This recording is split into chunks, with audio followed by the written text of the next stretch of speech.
तो चलिए गाइस, आज के वीडियो में हम एक और इम्पोर्टेंट नेम रिएक्शन के बारे में स्टडी करने जा रहे हैं, जिसका नाम है हेल-वोल्हार्ड जेलेंस्की रिएक्शन, जिसे हम HVZ रिएक्शन भी कहते हैं। और ये बता दूं, एग्जाम के पॉइंट ऑफ व्यू से मोस्ट एमपी क्वेश्चन है आपके BSc second year organic chemistry carboxylic chapter से काफी ज्यादा पूछे जाने वाला ये रिएक्शन है, तो इसकी तैयारी आप जरूर कीजिएगा।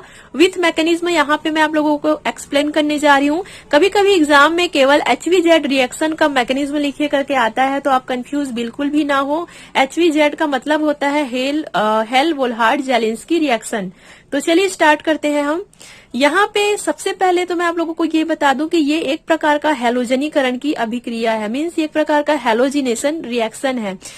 तो देखिए कि सबसे पहले हम यहाँ पे लिए हुए हैं RCH2COOH, जिसे हम अल्फा कार्बोक्सिलिक एसिड कहते हैं, या आप हिंदी में इसे लिखना चाहो तो अल्फा कार्बोक्सिलिक अम्ल करके जो है वो लिख सकते हो। अब इसे हम अल्फा करके क्यों लिखे हैं वो मैं आप लोगों को आगे यहाँ पे अच्छे से एक्सप्लेन कर दूंगी। अब आपको क्या करना है, इस अभिक्रिया में अल्फा कार्बोक्सिलिक अम्ल को लाल फास्फोरस के प्रेजेंस में, यहाँ पे हम लोगों ने रेड फास्फोरस जो है वो लिया हुआ है, रेड फास्फोरस के प्रेजेंस में हैलोजन के साथ जो है वो इसका रिएक्शन कराएंगे। क्लियर हुआ क्या कहा जा रहा है?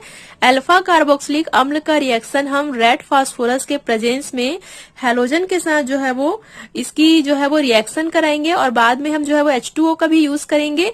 इतना सब कुछ करने के बाद हमें जो है वो अल्फा हेलो एसिड प्राप्त होता है, अल्फा हेलो अम्ल जो है वो मिलता है। यहाँ पे आप अल्फा हेलो अम्ल देख रहे हो RCHX-COOH। तो अब इसे अल्फा हेलो एसिड क्यों कहा जाता है? क्योंकि अल्फा कार्बन पर ये जो हेलोजन है, हेलोजन X क्या है? हेलोजन है, तो ये हेलोजन जो है वो यहाँ पे प्रेजेंट है, इसलिए इसे अल्फा हेलो एसिड कहा जाता है। आप इसे अल्फा हेलो अम्ल भी कह सकते हो। अब ये जो आपका H2 है वो एक प्रकार का हेलोजन एलिमेंट है, वो आप जानते ही हो, और X2 के जगह आप जो है वो क्लोरीन ले सकते हो या तो फिर ब्रोमीन ले सकते हो। दोनों में से कोई भी एक एग्जाम्पल जो है वो आप ले सकते हो। आगे हम जो है वो एग्जाम्पल लेकर के देखेंगे। तो क्लियर हुआ, आउटलाइन जो है वो आपको इस रिएक्शन का समझ में आया। क्या क्या करना है आपको? अल्फा कार्बोक्सिलिक अम्ल का रिएक्शन आपको लाल फास्फोरस की उपस्थिति में हैलोजन के साथ कराना है, तो आपको अल्फा हेलो अम्ल प्राप्त होगा। तो चलिए मैं आप लोगों को बता देती हूँ अल्फा का मतलब क्या हो रहा है यहाँ पे। तो ये जो आपका कार्बोक्सिलिक अम्ल है उसे मैंने थोड़ा सा इस प्रकार से लिखा हुआ है, ये वही चीज है ताकि आप लोगों को सारी चीजें अच्छे से समझ में आ जाएगा। तो RCH2 है यहाँ पे, तो CH को मैंने इस प्रकार से CH और ये वाले H को थोड़ा सा नीचे करके लिखा हुआ है, इसका मतलब CH2 ही होता है। देन उसके बाद ये जो आपका COOH है, कार्बोक्सिलिक ग्रुप है, उसे थोड़ा सा हम लोगों ने इस तरीके से लिखा हुआ है, C डबल बॉन्ड O और OH। यहाँ तक क्लियर हुआ आपका? अब ये देखिए, इसमें सबसे मेन ग्रुप कौन सा है? सबसे मेन ग्रुप आपका जो है वो कार्बोक्सिलिक ग्रुप है, ये तो आपको पता ही है, COOH है जो कि आपका मेन ग्रुप है। अब देखिए मेन ग्रुप, ये जो आपका कार्बोक्सिलिक ग्रुप है, उसके साथ जो पहला वाला कार्बन होता है, जो पहला वाला कार्बन यहाँ पे जुड़ा हुआ है, वो आपका जो है वो अल्फा कार्बन कहलाता है। अगर आपको यहाँ पे कोई पूछे कि इसमें अल्फा कार्बन कौन सा है, तो आप आसानी से बता सकते हो कार्बोक्सिलिक ग्रुप से जुड़ा हुआ ये जो आपका पहला कार्बन है वो आपका अल्फा कार्बन होता। अगर इसके बाद वाला होता तो बीटा कार्बन, तो ऐसा जो है वो होते जाता है। तो अभी तो और कार्बन तो है ही नहीं यहाँ पे, तो यहाँ पे हम केवल एक ही कार्बन पे कॉन्सेंट्रेट करते हैं, अल्फा कार्बन ये है। अब बारी आता है अल्फा हाइड्रोजन। तो जो हाइड्रोजन आपके अल्फा कार्बन के साथ जुड़ा होता है उसे हम अल्फा हाइड्रोजन कहते हैं। क्लियर हुआ आपको अल्फा कार्बन क्या है, अल्फा हाइड्रोजन क्या है?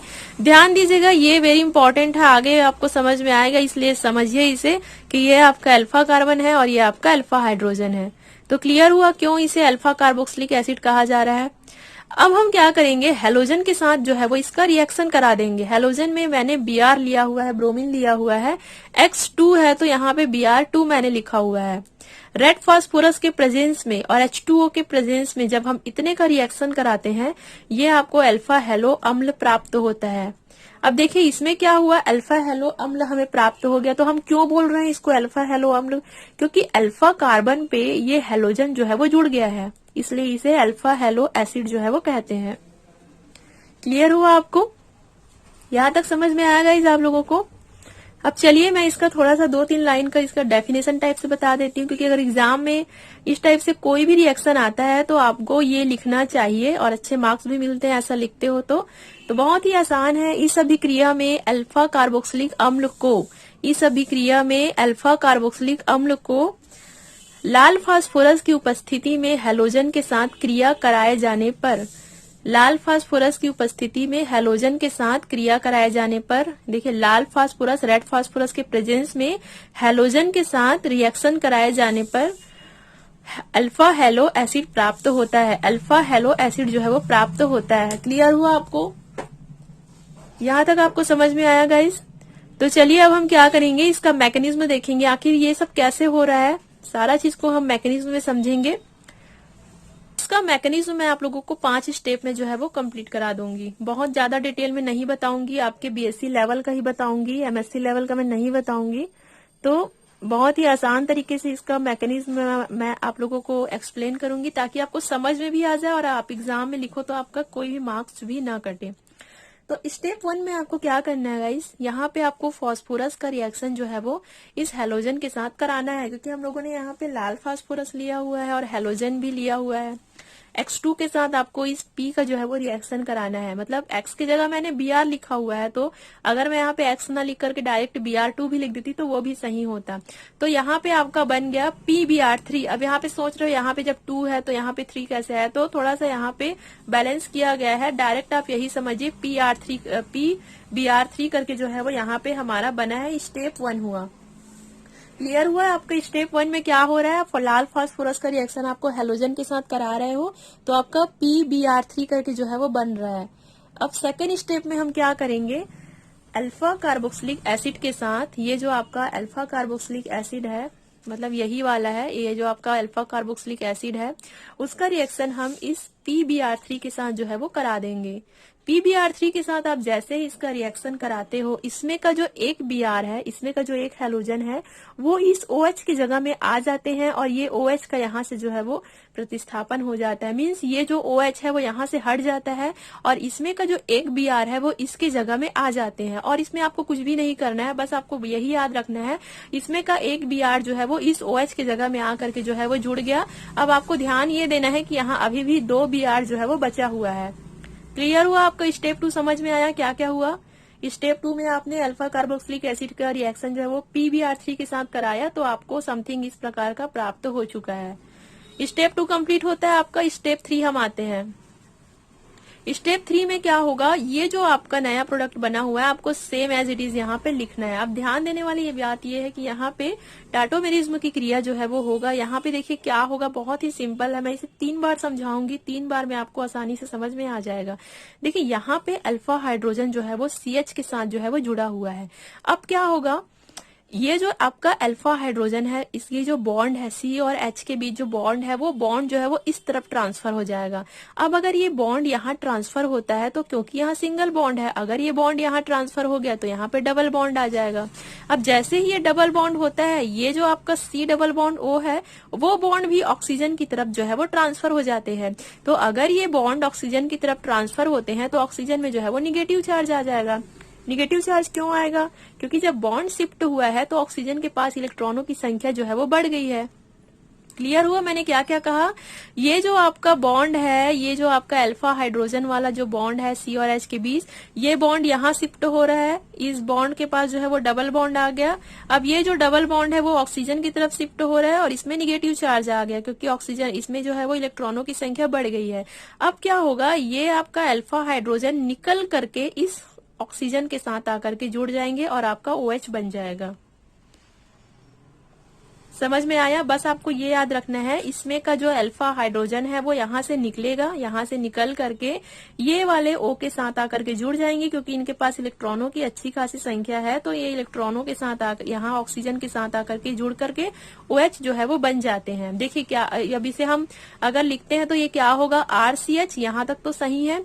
अब ये सिंगल बॉन्ड, क्योंकि ये बॉन्ड शिफ्ट हो गया है तो ये आपका डबल बॉन्ड हो गया, और क्योंकि ये डबल बॉन्ड है वो इस तरफ शिफ्ट हो गया है तो यहाँ पे केवल सिंगल बॉन्ड रह गया है। अब O के साथ क्या जुड़ गया है, H, तो ये HOH हो गया, और Br तो Br ही है, तो ये आपका क्या, इनॉल फॉर्म हो गया। यहाँ पे आपका इनॉल फॉर्म यहाँ पे आपका बन गया।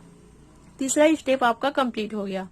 समझ में आ रहा है गाइस आपको? पहले स्टेप में आपने PBr3 बनाया, PBr3 को आपने इसके साथ रिएक्शन कराया तो समथिंग इस प्रकार का मिला आपको।